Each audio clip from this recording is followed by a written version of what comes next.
Hola estudiantes de Ciencias de la Tierra, bienvenidos a una nueva tutoría acerca de, obviamente, Ciencias de la Tierra.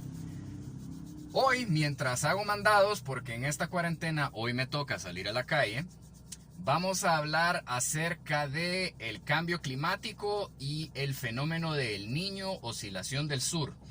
Entonces, mientras caliento un poco el motor del carro, emisor de fuentes de gases de efecto de invernadero, al igual que todos los vehículos y todas las industrias y todas las vacas y todos nosotros, vamos a definir en primer lugar qué es el cambio climático. Ok, el cambio climático es una modificación, una variación de la temperatura a través del tiempo y no a través del tiempo de unos cientos de años. Sin embargo, en este cambio climático reciente podemos ver que el cambio, que la modificación de los patrones de temperatura se ha dado en un tiempo bastante corto.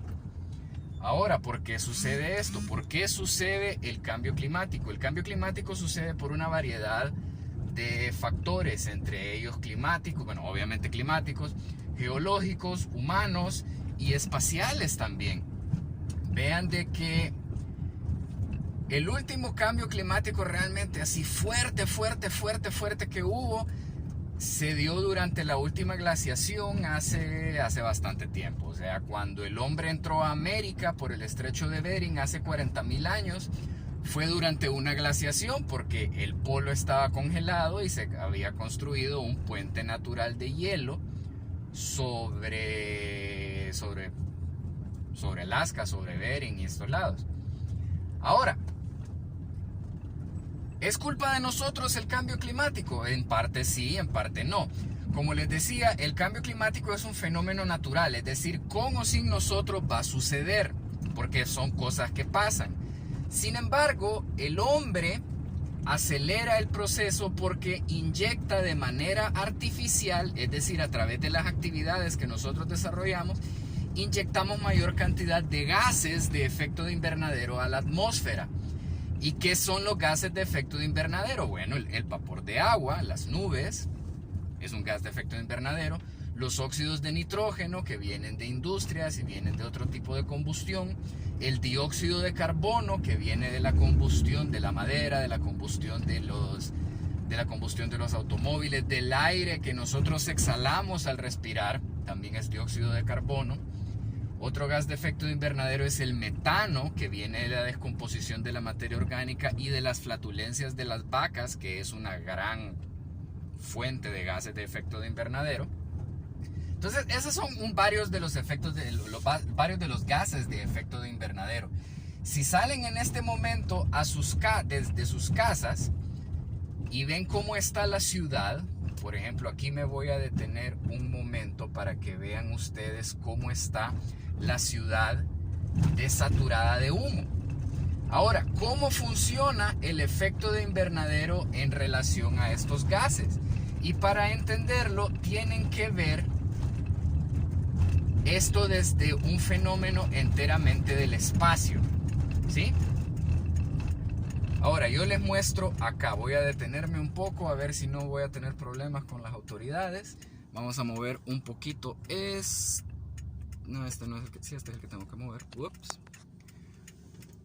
Vean la ciudad, traten de ver que no se ve muy lejos.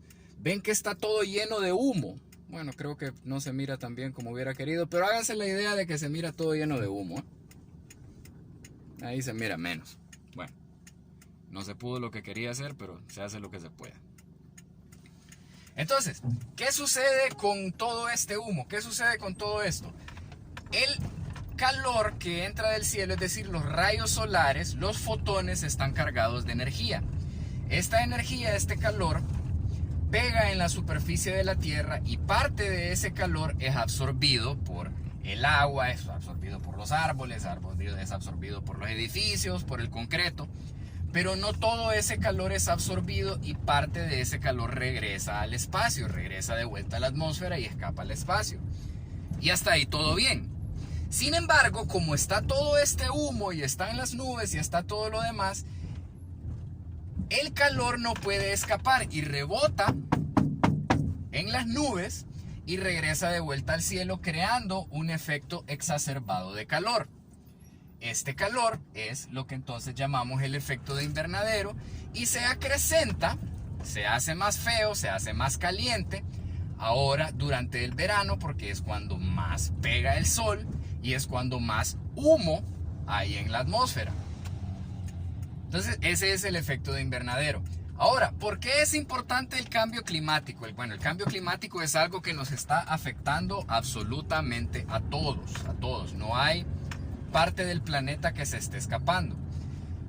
Pero, como les digo, es algo totalmente natural, es algo que simplemente está pasando, es algo que no podemos evitarlo, no lo podemos detener, no podemos hacer absolutamente nada más que adaptarnos a las circunstancias que conllevan el cambio climático. ¿Por qué tenemos que adaptarnos? Porque la humanidad ya ha pasado estos procesos y les cuento. En el año 800 a 1200, que se dio lo que llaman los meteorólogos y los geólogos como el máximo, se me olvidó en este momento cómo se llama,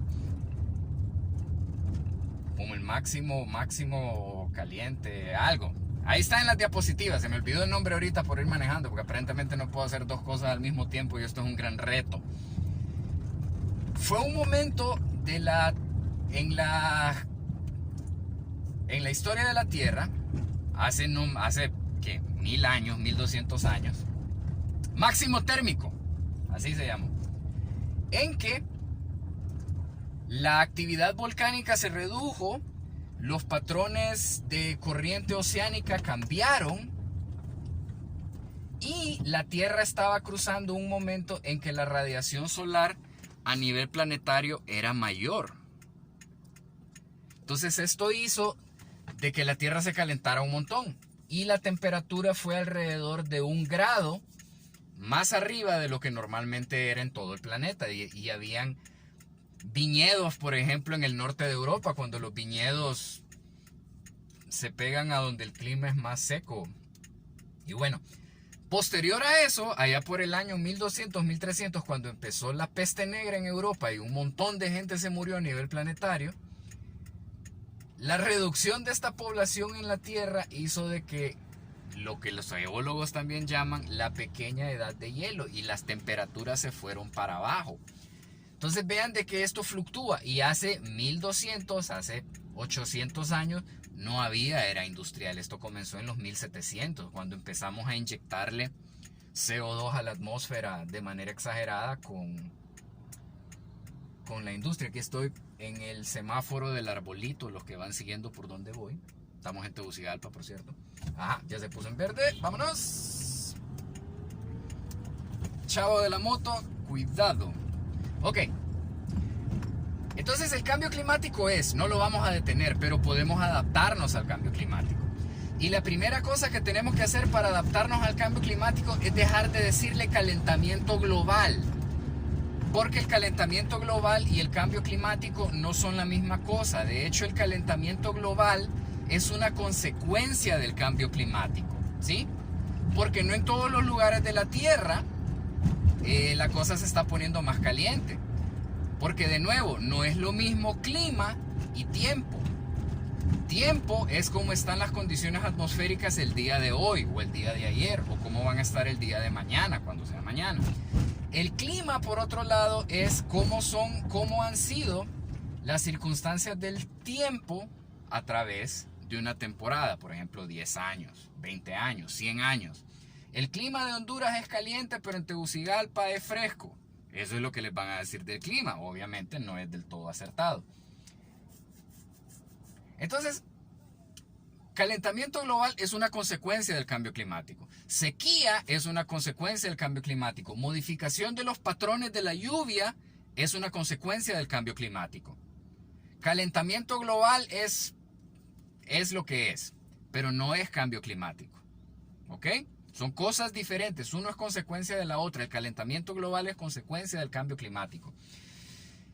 Por favor, dejen de decirles a sus estudiantes de que son cosas malas, de que son cosas peligrosas, de que hay que evitar el calentamiento global, que hay que evitar el cambio climático. O sea, no pueden evitarlo, no podemos. Es algo con lo que tenemos que vivir. Y la primera cosa que podemos hacer precisamente es esa: diferenciar las cosas por lo que son. Y bien, ya hablamos un poco del cambio climático. Ahora, el efecto del Niño, oscilación del sur, es algo que a los meteorólogos y a los periodistas, yo siempre tirándole a los periodistas porque son unos personajes. El efecto del Niño tiene que ver con la modificación de la temperatura en las corrientes marinas en Perú y Chile. O sea, en la corriente marina de Humboldt. ¿Qué es lo que sucede acá? Se llama el fenómeno del Niño, oscilación del sur, porque fue detectado por primera vez el día de Navidad. ¿Y quién nació en el día de Navidad? Pues el niño Jesús. Y hay que ver de que los pescadores son criaturas supersticiosas y le pusieron ese nombre porque vaya, era interesante ponerle un nombre así. Pero ¿qué pasó? ¿Cómo se dieron cuenta de que algo estaba pasando en el agua? La corriente de Humboldt jala agua fría desde los polos, ¿sí? El agua fría es un medio para el crecimiento de la fauna marina, el agua helada. Entonces hace para buenos bancos de pesca. Y estos bancos de pesca se fijaron de que para las navidades, comenzaban las navidades y duraba unos 8 meses en que la pesca se volvía muy mala, porque decían como, bueno, algo pasa y los peces no están, los calamares no están, las merluzas no están, el atún no está. ¿Qué es lo que estará pasando? Y empezaron a apreciar, comenzaron a notar de que tenía que ver con la temperatura y cómo esa corriente marina cambiaba. Y a partir de esa apreciación comenzaron a notar de que el cambio de esa temperatura en el mar, el cambio de esa corriente marina, traía también consecuencias en los patrones de clima en el continente.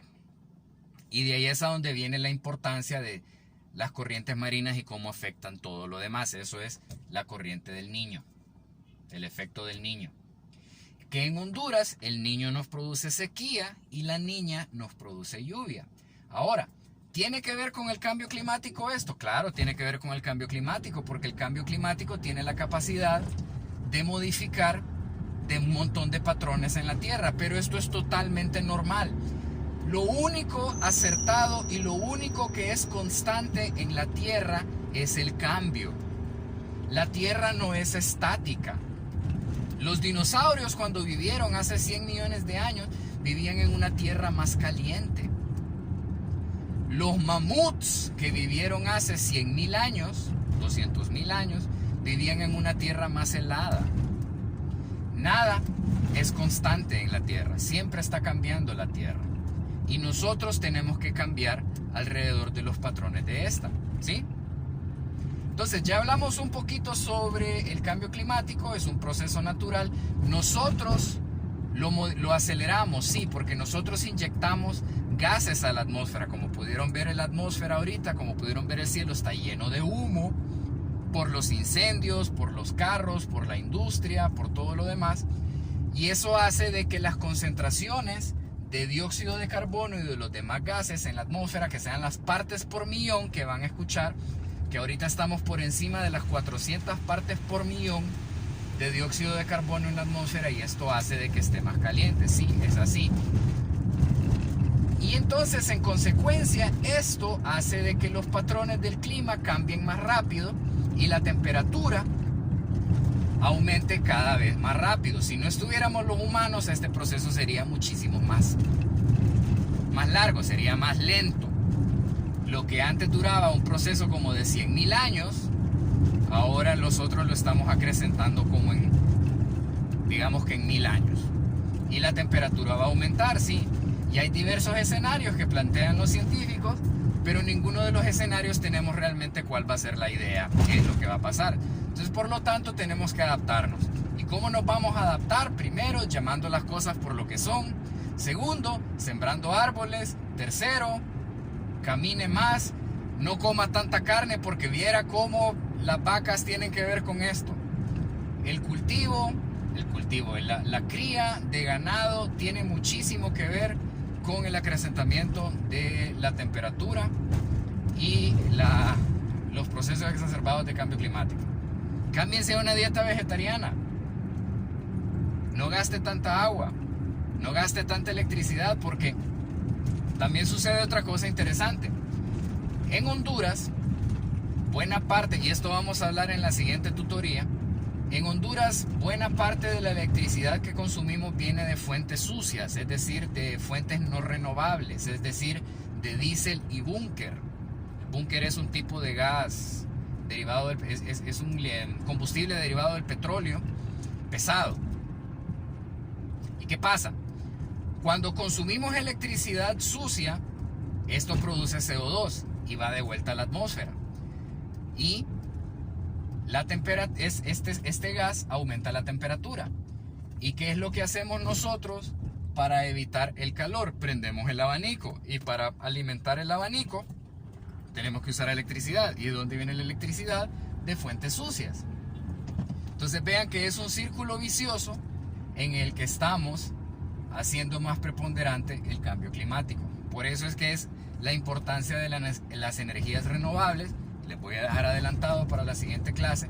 Las energías renovables son importantísimas, pero en Honduras las han boicoteado y literalmente las han satanizado, porque no hay palabra más idónea que satanizarlas. Y de eso vamos a hablar en la siguiente clase, de las principales formas de energía renovable que existen en el planeta, cuáles son las que hay en Honduras. Y bien, espero les haya gustado esta clase y un poquito el paseo que dimos en carro. Así que estudien sus materiales que están en la plataforma virtual y nos vemos a la próxima. Pásenla bien siempre.